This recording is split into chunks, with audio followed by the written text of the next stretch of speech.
सभी राजनीतिक दलों के सभी वरिष्ठ नेतागण आज के इस महत्वपूर्ण विषय पर आप सभी वरिष्ठ महानुभावों ने जो विचार रखे हैं वह बहुत ही महत्वपूर्ण है। हम सभी देश की सीमाओं की रक्षा में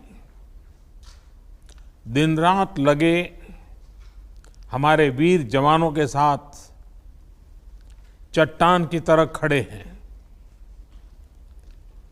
उनकी वीरता, उनके कौशल, उनकी सूझबूझ पर देश अटूट विश्वास रखता है। इस सर्वदलीय बैठक के माध्यम से मैं शहीदों के परिवारों को भी ये विश्वास दिलाता हूं कि पूरा देश उनके साथ है, पूरा देश उन्हें नमन करता है। साथियों, पूर्वी लद्दाख में जो हुआ उसको लेकर आपने रक्षा मंत्री जी और विदेश मंत्री जी को सुना भी और प्रेजेंटेशन को भी देखा। न वहां कोई हमारी सीमा में घुस आया है, न ही कोई घुसा हुआ है,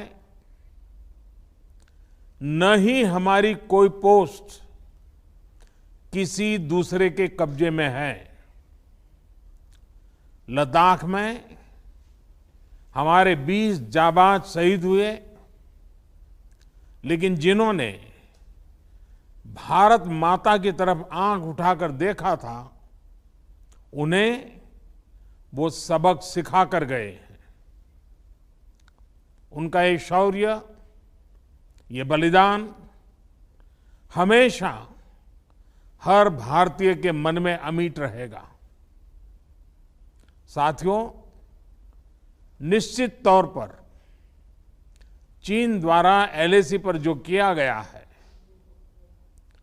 उससे पूरा देश आहत है, आक्रोशित है। ये भावना हमारी इस चर्चा के दौरान भी आप सबके माध्यम से बार बार प्रकट हुई है। मैं आपको भी आश्वस्त कर रहा हूं कि हमारी सेना देश की रक्षा के लिए कोई कसर नहीं छोड़ रही है। डिप्लॉयमेंट हो, एक्शन हो, काउंटर एक्शन हो, जल थल नभ में हमारी सेनाओं को देश की रक्षा के लिए जो करना है वो कर रही है।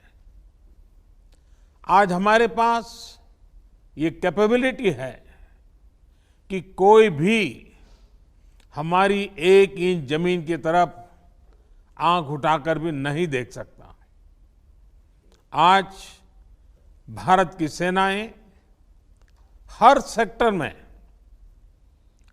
एक साथ मूव करने में पूरी तरह सक्षम है।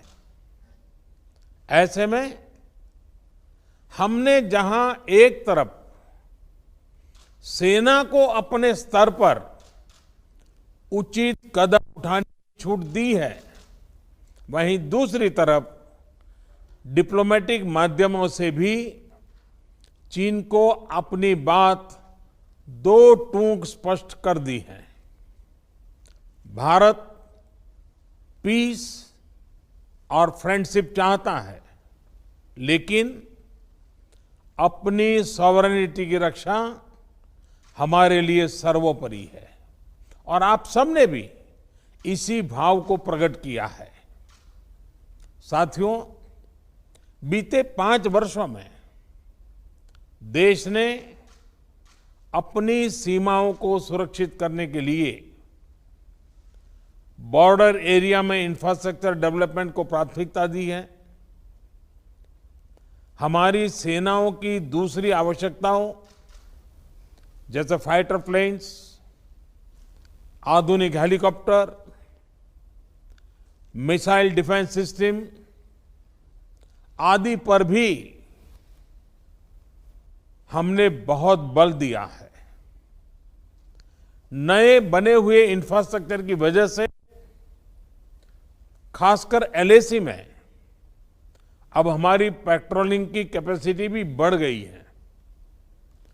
पेट्रोलिंग बढ़ने की वजह से अब सतर्कता बढ़ी है और एलएसी पर हो रही गतिविधियों के बारे में भी समय पर पता चल रहा है।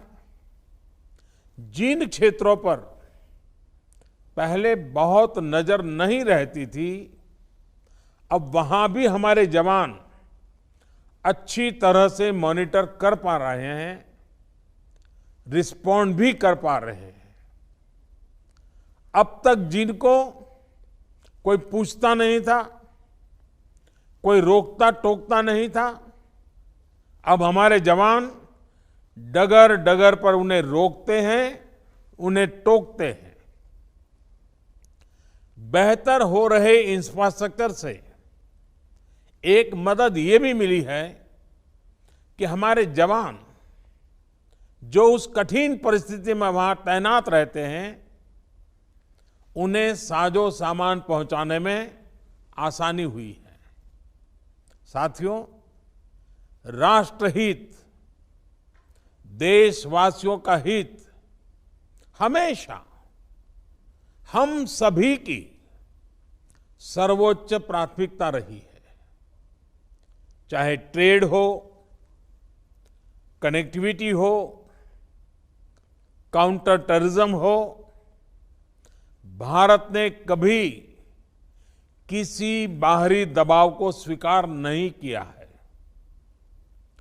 राष्ट्रीय सुरक्षा के लिए जो भी जरूरी कार्य है, जो भी जरूरी इंफ्रास्ट्रक्चर का निर्माण है, उसे इसी तरह तेज गति से आगे भी किया जाता रहेगा।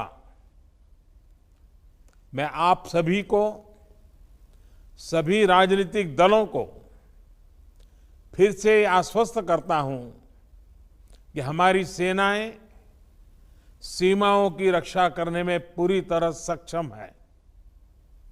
हमने उन्हें यथोचित कार्रवाई के लिए पूरी छूट दी हुई है। आप सभी ने इस बैठक के लिए अपना समय दिया, अपने मूल्यवान सुझाव दिए। इसके लिए मैं सभी दलों का, आप सभी नेतृत्वगण का हृदय से बहुत बहुत आभार व्यक्त करता हूं और आपके सुझाव आगे की रणनीति में बहुत लाभकर्ता होंगे, ये मुझे पूरा विश्वास है। मैं फिर एक बार इस एकता का संदेश देने में आप जो बढ़ चढ़ करके आगे आए हैं, वे सेना का मोरल तो बढ़ाएगा, देश के लोगों की हिम्मत बढ़ाएगा, लेकिन दुनिया को भी जो संदेश जाना चाहिए वो पहुंचेगा। और इसलिए आज की मीटिंग में आपकी सकारात्मक भूमिका का बहुत मूल्य है, उसका बहुत ऐतिहासिक महत्व है।